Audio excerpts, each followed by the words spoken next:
Okay, everybody, we are going to get going. My name is Maria Barakat. This is the free small business workshop weekly training.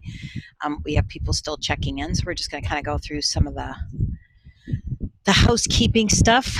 Today's session is recorded, and all of you that registered will get a link to it, so you can share it. You are on mute, and this is a 30-minute or less training. I try to keep it very mindful to your times, and we can get through really critical stuff in that time frame. So if you have any questions, just email me. If it's related to things that go on and on, I kind of pick them up.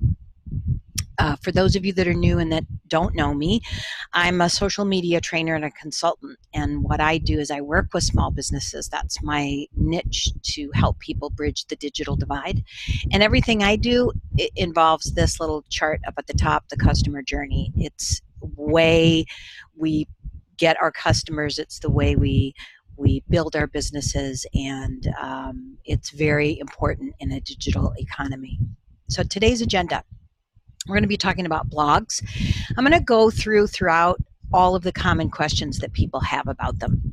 I'm going to jump into the reasons why it's really important for every business. I don't care if you're a dentist, an art gallery, a school, a solopreneur. Everyone really needs to be blogging, and there's many reasons for that. And then there are key elements of a blog.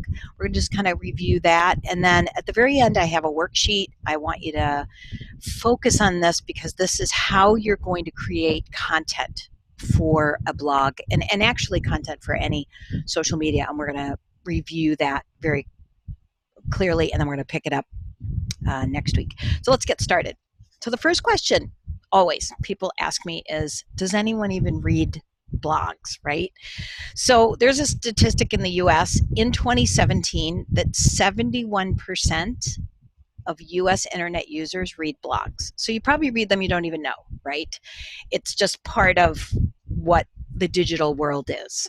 The second part of that is, well, if people are reading them, what makes a good blog? And I absolutely love this illustration, because it's all the elements of a good blog, because there's left brain blog stuff, and it needs to be something that's practical and purposeful. You have to have a process to it. You're going to analyze things. You're going to be logical. You're going to, delve into details and have facts and numbers. And you're going to have words. And words are the part that people get scared about. They're like, oh, I have to write stuff. Oh my gosh. And that's really a left brain process. A good blog also has that fun right brain stuff, right? The creativity and the colors and the free thinking and all of those things that we associate with our right brain, right? Images. Images are the best. Well, you got to have words and you got to have images, and you have to combine these two together. So sometimes it might be fun and creative, and sometimes it might be logical and fact-filled. So just keep that in mind. It's a great visual way to understand that a blog doesn't have to be work. It is fun. So what's the purpose of a blog? A blog really has one and only one purpose to those of us on this call, and that's communication. We are communicating something about our business, something about us, to the people that we want to know what our message is. So if your blog isn't communicating with people, then it's failing. And there's multiple reasons, and we're going to kind of go through that. So I did get some questions even before the training today about, well, I don't even know what a blog is. So a blog actually started as a web blog. So if you think about when the internet came into being 20 years ago, people got online and they started writing journals and talking about things. Well, it also turned into an informational process. And the interesting thing about a blog is that it's all in reverse. So what I did today shows first, and what I did 3 years ago is going to be way down at the bottom. That's good only because it has a long life. And the first things that you blog are the most important, right? Because they're relevant today. It's 2018. It's not 2017 or 2016. But that's also a problem for people. If I log onto your blog and I see that the last time you posted was, December of 2016, that could be a problem. So the platform is really for you to write or for a series of writers. So in many cases, businesses, there's one main person that does it. Sometimes they hire people to do it, and sometimes a lot of people participate in it. And you can actually have guests to come in and do your blogging. It's a great way to get that information out. But every blog for a business has very specific characteristics, right? So there's 10 of them. And I think you've kind of seen this format here where you have your header, and that's usually says something like blog. So Maria's blog, Design Bear Marketing blog, your business name blog. And then it has main content. So this is where your posts start. So it usually has an image, and then it has bullet points and whatever it is you're going to write about. And some blogs also have a sidebar. So if you're using WordPress, you'll actually see on there all your previous posts, and maybe there's your Twitter feed or whatever. You can actually set that up. If it's on your website, sometimes they don't have that anymore. And the footer part of a blog is the most critical part, and we are going to delve into that.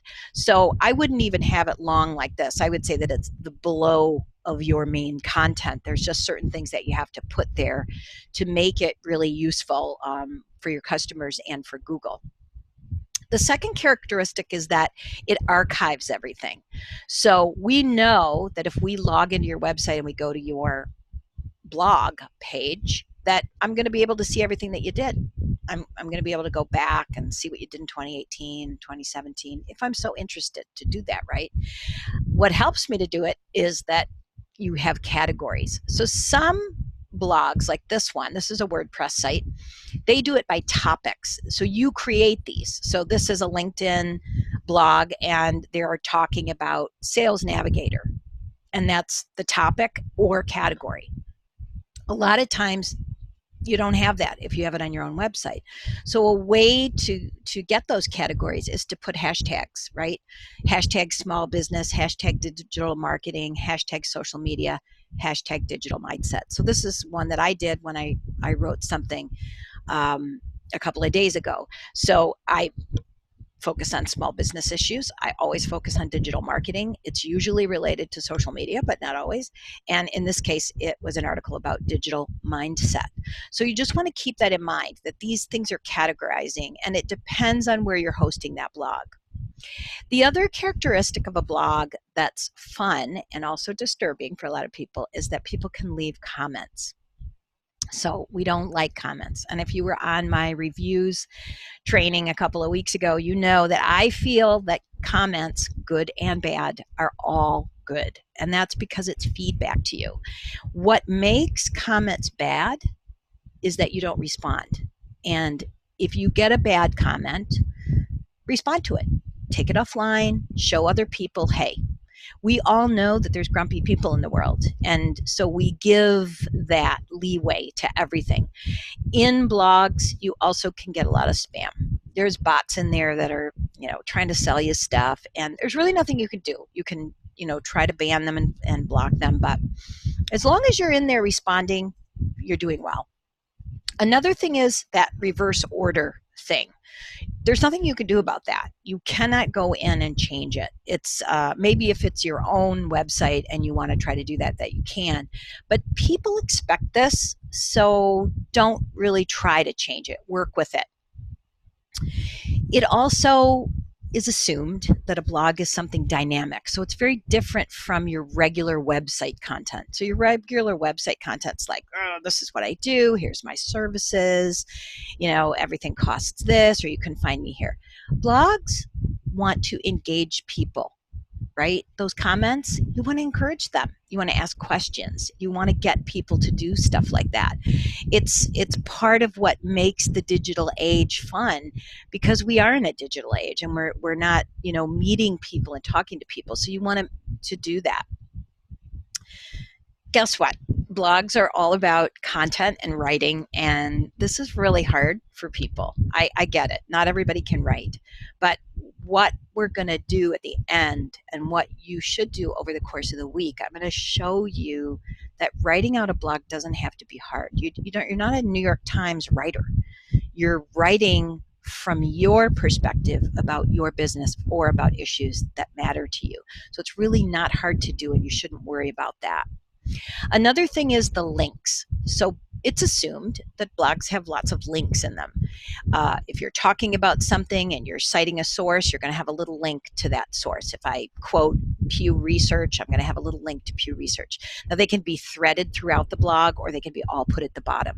You always want to have a link to something that relates back to you, right? So maybe it's a prior blog article, or maybe it's your frequently asked questions on your website, or something on Facebook that you've done. So these are things that make blogs very search engine optimized. Google likes images and links. So just be aware of that. The other thing is it has to be relevant.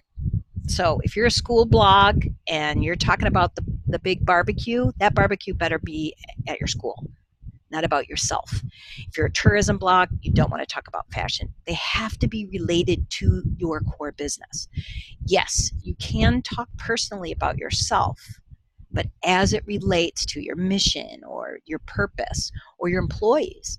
You don't just want to talk about things that are not relevant. So if politics is something you love, go start a politics blog, but don't bring it into your business unless something that's going on relates to your business specifically, and that's critical. And then the last thing is blogs were made to be personal. So when you write them, don't write them like, oh, someone in China is going to read this. Write them as if, think of your customers. If you were talking to them, think about what it is that they want to know and do a one-on-one conversation so that your personality can come out, because we expect them to be personal. Even if it's a huge company, Coca-Cola has a blog, but it's written by multiple people within the company from personal perspectives. And that's what I think people don't understand about that number, about how many people read blogs. Much of our news today comes from blogs. If you think about it, it's journalists writing. And so that's why you always want to see, what's their bio? Who are they? Is this a legitimate person? Is this a real person? So keep that in mind. It does make writing them easier. They're popular and they're critical, right? 3 reasons. First of all, it's our mainstream source. It's 24/7. You know, when's the last time you read a newspaper, right? You're going online, you got your phone, you're looking, and sometimes you're reading Time magazine, but sometimes you're not real clear if that is the blog of Time magazine or if it's a journalist writing a blog. What is it? So knowing that source is really critical. But this is the main reason that it's so popular, because you can access it all the time. For you as a business, this is how you keep your customers updated, right? And you front of mind. So you're not just sitting in your office waiting for them to knock on the door. You're being proactive and you're offering them information that makes them think about you, right? And then the comments. The comments are really critical for feedback. You know, you could do a big survey and survey all of your customers, all of the people in your program, in your school, in your business, and you could ask them lots of questions, or you could read what they're saying about the things that you're writing, right? That's what makes them so popular. People like to give their opinions, but they want you to be there interacting. So it's critical. And this is the reason. For those of you that know me, I'm all about this buyer's journey, how they find you, how they research you, how they make that decision to work with you, to follow you, to be a part of you and your business, and then their actual experience of either using a product or experiencing the service, experiencing you after they're out the door, and then their advocacy. Because if your customers are not talking about you, you're constantly having to dump money into advertising. And really, in a digital economy, you shouldn't have to do that. A good source should be there. So a blog is very much a part of this. So first of all, if you write a blog, it draws traffic to your website, right? That's awareness. See the red? I'm very color coordinated. It nurtures and converts customers. So nurturing is something that a person experiences about you. And then the converting is that decision-making process. So if I'm trying to decide between this person and I read something that you've written or something that you have posted, I may decide to buy from you. It also keeps your people engaged. Sometimes people are experiencing you that have never bought from you. They like you. It's just the timing's not right for them for whatever they don't have the money, or they don't need you. They don't, but there's just something about you that they like. So that experience keeps them engaged. It lets them know who you are.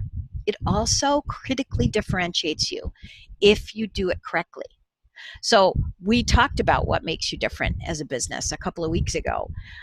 But what differentiates you in a blog sometimes can be your personality. So I have a kind of quirky personality. I love images, and I have a drier sense of humor, and I try to thread it in. I don't want to be a comedian, and I don't want to be a New York Times writer, but I want people to know who I am and how I work. And that's what makes me different from other businesses.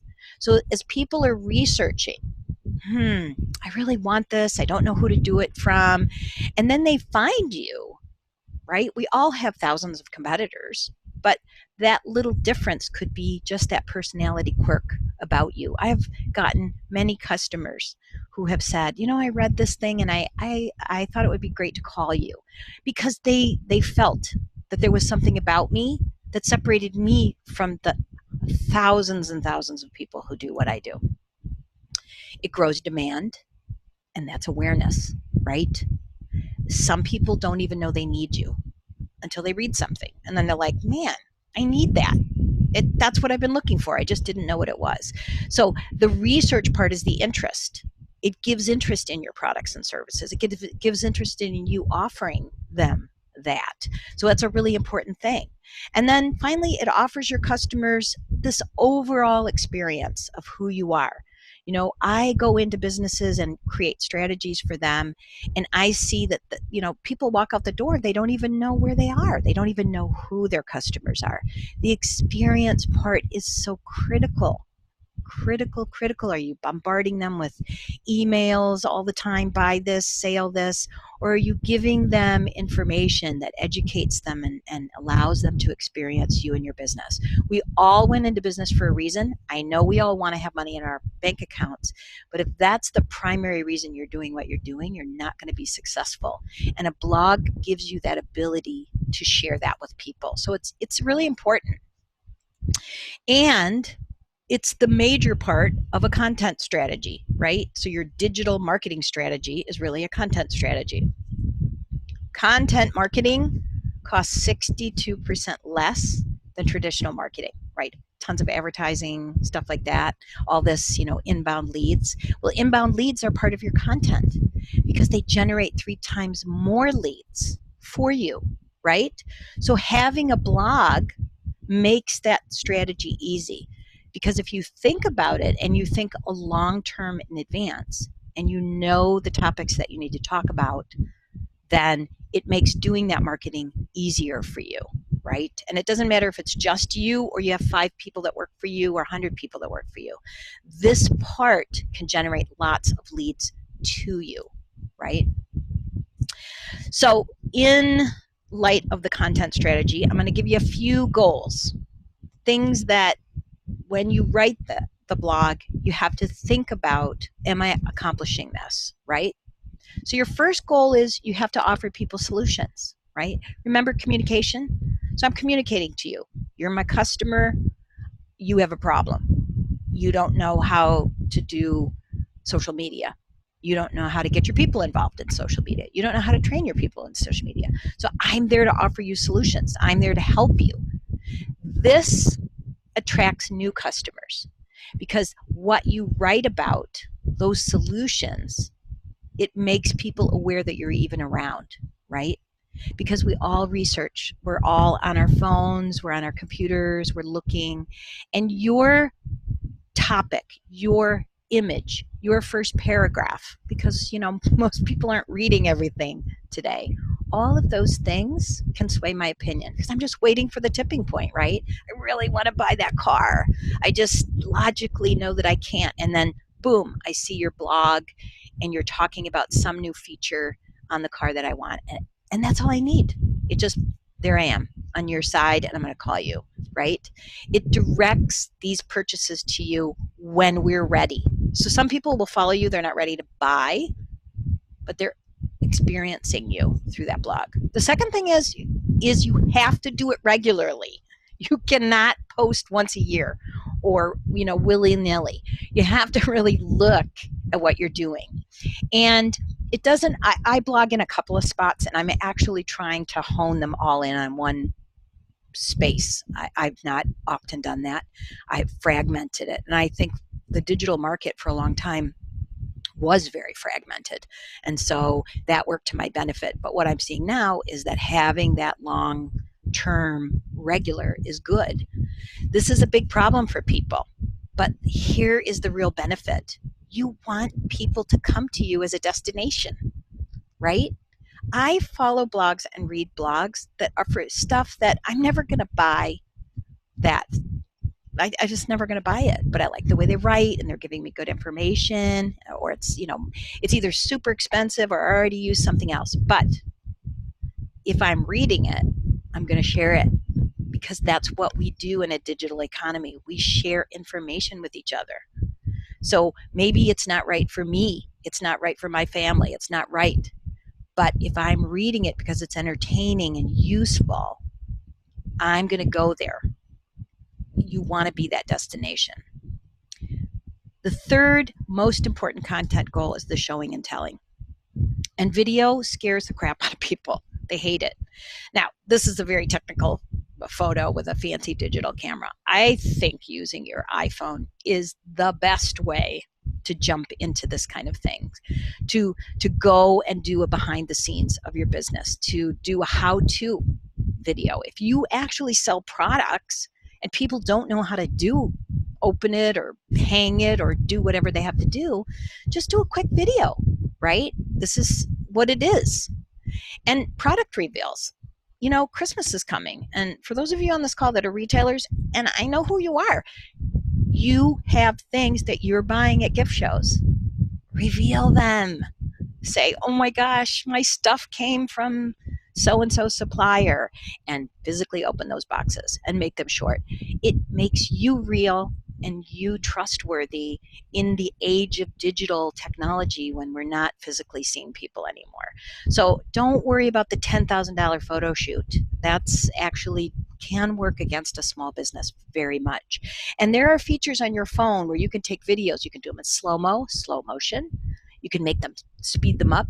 There's very easy apps that you could do. And worst case scenario, call your millennial child, grandchild, neighbor. They know how to do it. Have them show you. It's not really hard. In fact, 81% of US online consumers trust information and advice from blogs. This is a current statistic. Current. But more important than that is that Google trusts them. Google needs information. It has millions and millions of people every day typing in, how do I do this? What is the best this? Where can I find this? They're going there and they're gobbling up your blog that has the image and has a few links and maybe a video thrown in. And it's saying, hey, you wanted to know the best. Here it is. So keep that in mind. It's really important. Your fourth goal is that regular thing, and I'm going to belabor this, but this is critical, not just because when people log on, they look at your blog and it was 2015. It's also SEO, search engine optimization. By putting things new on a regular basis, you're constantly at the top of the heap. And the more you blog, the more information that you're putting out, the higher you're going to rank organically. Yeah, there's tons of companies that pay lots of money to, be the top on the page. But if you have a very specific solution, I'm actually searching for a specific solution. So the generalists aren't going to come up. Only the very specific things are. So this is a really critical part of your website. Because most people, set it and forget it. A blog is interactive and it's new and it's there. So how well do they perform? So here's just a few numbers. Small businesses with blogs generate 126% more leads.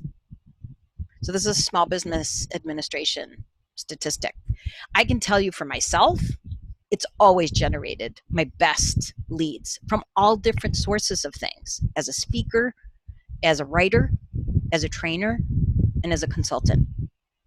Each thing over the course of time has brought people to me. And so that's really, really important for you.